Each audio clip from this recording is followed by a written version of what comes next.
আজকের দিনটি একটি বেদনাদায়ক দিন, একটা ঐতিহাসিক দিন। 28শে ফেব্রুয়ারি বাংলাদেশের ইতিহাসে একটি রক্তাক্ত দিন। আমরা অনেকগুলো দিন নিয়ে, দিবস নিয়ে উদযাপন করি এবং সেগুলো উদযাপন করা দরকার, কিন্তু 28শে ফেব্রুয়ারি বাংলার জমিনে যেভাবে রক্ত ঝরেছে, যেই গণহত্যা হয়েছে, যেই শিশু হত্যা হয়েছে, সর্বস্তরের নাগরিকদেরকে যেভাবে হত্যা করা হয়েছে, সেটা নিয়ে যেভাবে আলোচনা করা দরকার ছিল পাবলিক পরিসরে, সে আলোচনাগুলো হয়নি।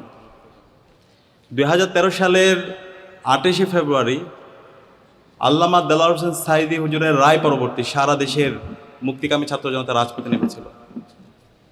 সেদিন খুনি হাসিনা এবং তার পেটোয়া বাহিনী, একই সাথে নিষিদ্ধ ঘোষিত ছাত্রলীগ, যুবলীগ, আওয়ামী লীগ, পুরো রাষ্ট্রযন্ত্রকে এক করে দেশের নাগরিককে গণহত্যার জন্য তারা লেলিয়ে দিয়েছিল।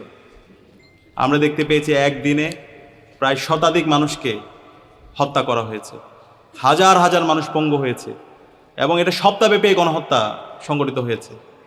প্রায় 2 শতাধিক নাগরিক হত্যা করা হয়েছে এবং প্রায় হাজার হাজার নাগরিকদেরকে পঙ্গু করা হয়েছে। এখন অসংখ্য আমাদের ভাই বোনরা তারা হাসপাতালের ভিতরে কাতরাচ্ছেন, চোখ হারিয়েছেন, হাত হারিয়েছেন, পা হারিয়েছেন। তো এই যে 28শে ফেব্রুয়ারির যে লিগাসি, যে আজাদির যে লড়াই, আগ্রাসনের বিরুদ্ধে, আধিপত্যবাদের বিরুদ্ধে যে সংগ্রাম, যে লড়াই আমাদেরকে শিখিয়েছেন আমাদের নেতা আল্লামা দেলোয়ার হোসেন সাঈদী হুজুর, সেই লড়াইয়ের উপর ভিত্তি করে কিন্তু 24শে জুলাই বিপ্লব হয়েছে। 24শে জুলাই বিপ্লবের যে শহীদরা আছে, শহীদদের ইমাম বলে আমরা শহীদ আবু সাঈদ, শহীদ ওয়াসিম, শহীদ আলী রায়হান, শহীদ শান্ত, শহীদ ইসমাম, অসংখ্য শহীদদের আপনি জীবনী পাবেন, যারা আল্লামা দেলোয়ার হোসেন সাঈদী হুজুরের যেই আদর্শ, আল্লামা দেলোয়ার হোসেন সাঈদী হুজুরের যেই বয়ান, সেটাকে তারা লালন করত, সেটা ধারণ করত, এবং তাদের ফেসবুক স্ট্যাটাসের মাধ্যমে তারা ওই সময়ে তাদের আকাঙ্ক্ষার কথাগুলো বলেছে। আল্লামা দেলোয়ার হোসেন সাঈদী হুজুরকে যখন শহীদ করা হচ্ছিল, তখন শহীদ ইসমাম বলেছিল, আল্লাহ তুমি আমাকে এইভাবে শহীদ করো, এই বাংলায় যেন আমি আজাদি এনে দিতে পারি।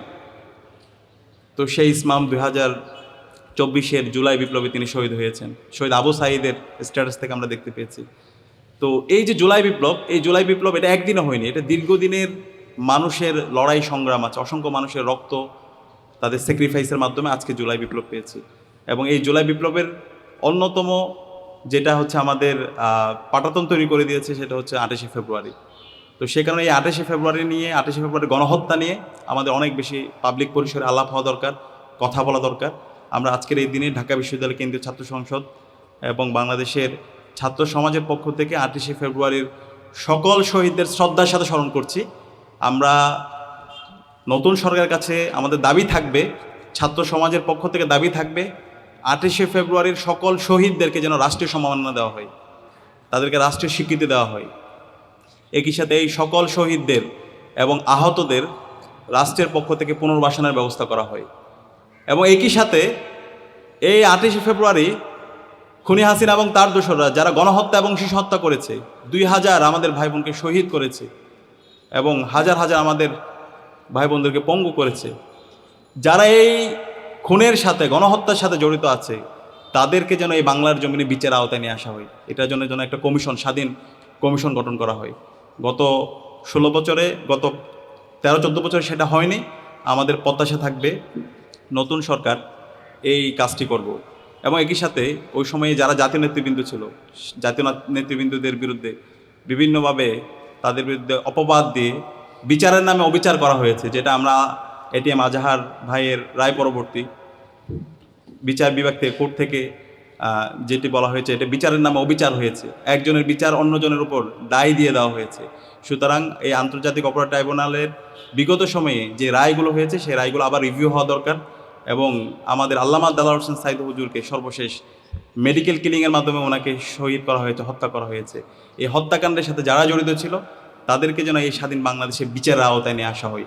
এটা আমাদের ছাত্র সমাজের দাবি, এটা আমাদের সবার গণদাবি। আমরা আশা করব অন্তর্বর্তী নতুন যে সরকার এসেছে, সেই সরকার এই শহীদ, এই গণহত্যার বিচার এবং শহীদদের স্বীকৃতি, আহত এবং শহীদ পরিবারের পুনর্বাসন এবং একটি স্বাধীন কমিশন গঠন করার মাধ্যমে এই বিচার প্রক্রিয়া সুস্থভাবে বাস্তবায়ন করার জন্য তারা কাজ করবে।